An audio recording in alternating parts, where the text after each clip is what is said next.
A lot of focus on Riley Leonard entering this matchup against Purdue. What did you take away from his performance? I mean, incredible in what he was able to do to get into the end zone. There are some quarterbacks, there are not a lot of quarterbacks in college football who would have scored. A lot of them would have scored that first touchdown, Darren. Maybe not a lot of offensive coordinators calling that, though, just the standard QB draw up the middle when you're in goal situation. He walked in. He didn't walk in on the other ones, Darren. He stiff-armed his way in. He spun his way in. He ran by some people, ran through some people. That's the stuff that Riley Leonard brings you that a lot of the other quarterbacks in college football don't. It's the reason that Notre Dame said, hey, this is the guy we want to settle on in the transfer, not settle on, go after in the transfer portal. Go get him, make him our QB1. The flip side of all of that is, and you'll see it on social media, you'll see it in these YouTube comments, that aerial passing game, the downfield stuff still isn't there with Riley Leonard, Darren. And, there was a question for Freeman in the Monday press conference that said, hey, we saw some of that at Duke. Why isn't it here? And I think Freeman is really starting to lean into hey, he does this really well, which this is running and maybe some of those short passes. That's what we're going to do. And quite frankly, Darren, if Riley Leonard would have run like that in the second half against Northern Illinois, Notre Dame's winning that game by multiple touchdowns. I think the left shoulder thing was an issue. Obviously, he had a week to do whatever he had to do. I'm not going to insinuate there were some things that Notre Dame was doing to get him ready for that game, but he did something to get that shoulder into a place where he ran right at Purdue. He was not running right at Northern Illinois. So if he's able to do that against Miami, Ohio, Stanford, maybe even Louisville, Notre Dame will be better off if Riley Leonard is able to run the football like that. But Notre Dame would also be better off if Riley Leonard was able to push the ball downfield a little bit like Steve Angeli was in that football game.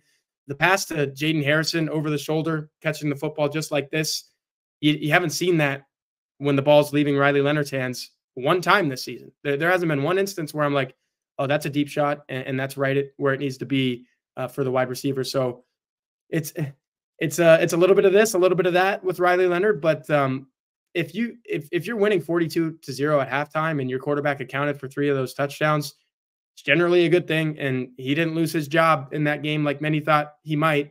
And that's just kind of where Notre Dame's at with Riley Leonard right now. Modern medicine is a beautiful thing. He was ready to go for the matchup against Purdue. I did not have on my bingo card KK Smith getting a lot more reps than Jaden Greathouse. That was the case. Was this situational?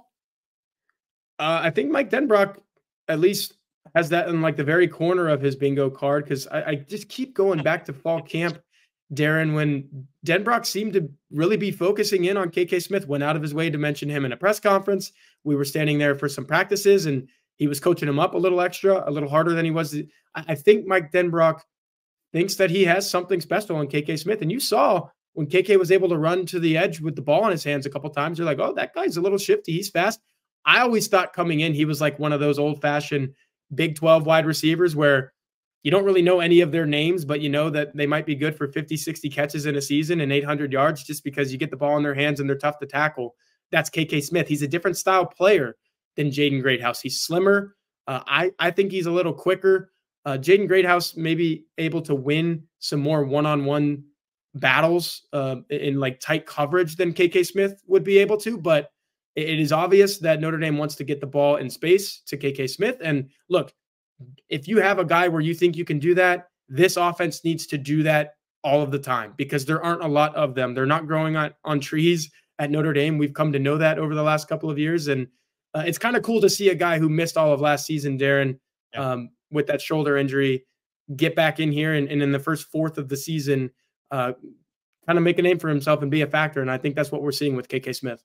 Awesome to see Kevin Bauman catch a touchdown for the Irish. That was one of the cooler moments of the afternoon down in West Lafayette.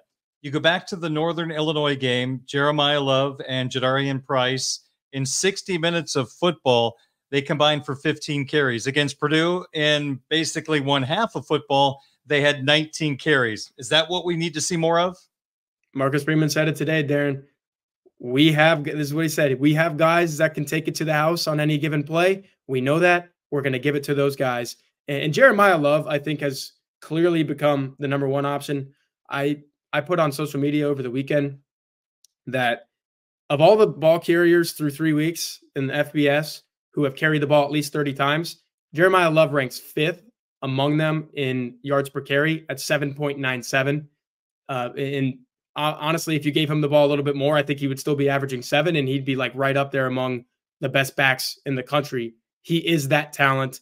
You see him with the ball in his hands, and you're like, what Marcus Freeman said is true. He might be able to take this to the house on any given play. And when he doesn't, his 11-yard runs look dazzling. His 7-yard runs are off the charts and tantalizing. And you're like, man, just give this guy the football. As for Jadarian Price, a little bit more feast or famine. Somehow he's averaging 7.7 yards per carry. But in this game, Darren, I think what did he have? Like 8 or 9 for 86 or so. Mm-hmm. And the one went for 70. So that means 6 or 7 only went for 16 or 17 yards. That's not a very good clip. But if he can give you that 70-yarder, if he can give you that 47-yarder that he had against Texas A&M, Notre Dame very much needed that to kind of settle itself in and take control of that ball game. You give that guy the ball. You live with the 1, 2, 3-yard carries if you know that 70-yard run, which, I mean, that was video game stuff. The shake, the waggle that he has, the speed to get it all the way to the house, that's what Marcus Freeman is saying. Notre Dame has 2 of those guys. They better lean on both of those guys, especially with some of Riley Leonard's shortcomings in the passing game. Al Golden did a pretty good job of, I guess, shuffling the deck against Hudson Card. He did not look like a comfortable quarterback. Yeah, and this is the depth of the Notre Dame defense. You finally saw the defensive line take advantage and kind of just control a ball game. And I think the greatest example of that, and we're going to talk to him this week, no surprise there, Jason Onye was Notre Dame's #1 Pro Football Focus pass rusher in terms of pass rushing grade. That's something you hadn't seen from even the starters on the interior of the Notre Dame defensive line. Howard Cross, Riley Mills, they were struggling early in the season. You saw those guys look good against Purdue. You saw Jason Onye look good against Purdue. Anytime you can go too deep and your backup is looking the best of anyone on the field, that's Al Golden football. That's throwing different stunts and different combinations and all different looks at an opposing offense. And you're right. I think Hudson Card's a really good quarterback. He had a couple of passes early in that game where I'm like, all right, if this is going to be the case, kind of like the Connor Wigman thing at Texas A&M, if this is going to be the case, Notre Dame's in for a tough test.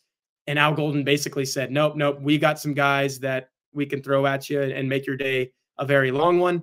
That's what the Notre Dame defense did. Al Golden did a good job orchestrating that. Irish defense allowing 12 points per game through 3 contests. Now we look ahead to Miami, Ohio. Chuck Martin's team comes to town, the defending MAC champions. 0-2. They've lost to Northwestern. They lost at home to Cincinnati. And you look at some of the numbers, they're not running it, and they're not stopping the run. That doesn't seem like a great formula to bring to South Bend. Yeah, and I mean, this is the MAC favorite, right? The defending champ, the MAC favorite. You play a couple of power conference foes in the first couple of games, so that's tough for Miami, but it's Northwestern and it's Cincinnati. You figure you might beat one of those. They didn't beat one, and I mean, offensively, to your point, Darren, they didn't look good enough to beat a lot of teams on the offensive side of the ball in both of those games. What they score 6 points against Northwestern. What was it? 16 against Cincinnati. Was that the final 20? Yes, 27-16. 27-16. Yeah.